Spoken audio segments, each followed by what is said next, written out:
இப்ப என்ன தப்பா கேட்டுட்டாங்க அப்படின்னா, ஐயம் சாரி ஐயப்பான்னு சொல்லிட்டாங்க அப்படின்றாங்க. ஐயம் சாரின்னு சொல்றதுல என்னங்க தப்பு இருக்குது? சோ ஐயப்பன்ட்ட மன்னிப்பு கேட்கறதுலாம் ஒரு பெரிய குற்றமோ பாவமோ கிடையாது. உள்ள வந்தா என்னப்பான்னு கேக்குறாங்க இல்லையா? இதனால உள்ள வராம வச்சிருந்தது தப்பு தானே.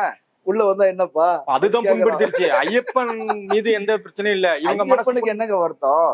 என்ன ஒரு மாரிதாஸ் என்ன சொல்றாரு? அது தியானம் இருக்கிற இடம் அப்படின்றாரு. இப்ப தியானம் இருக்கிற இடம்னா எவனுமே போக கூடாது. கோயிலுக்கு பூஜை பண்றவனும் போக கூடாது. அங்க போய் வந்து மந்திரம் சொல்றவனு போய் டிஸ்டர்ப் பண்ண கூடாது. தியானம் பண்றவங்க யாராவது டிஸ்டர்ப் பண்ணுவாங்களா?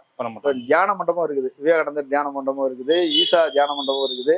அங்கெல்லாம் தியானம் பண்ணும்போது யாராவது சுத்தி சுத்தி பூஜை பண்றாங்களா? சோ அதெல்லாம் காரணம் கிடையாது. என்னன்னா பெண்கள் வந்து அவங்களுக்கு வந்து குழந்தையா இருக்கும்போது வரலாம், மாதவிடாய் நின்ற பிறகு வரலாம் அப்படின்றான். சோ மாதவிடாய் தீட்டு உள்ளவர்கள் வரக்கூடாதுன்றான். சோ தீட்டு என்பது தீண்டாமை இல்லையா? பெண்கள் மீதான தீண்டாமை தான் இவ்வளவு நாள் கடைபிடிக்கப்பட்டிருந்தது.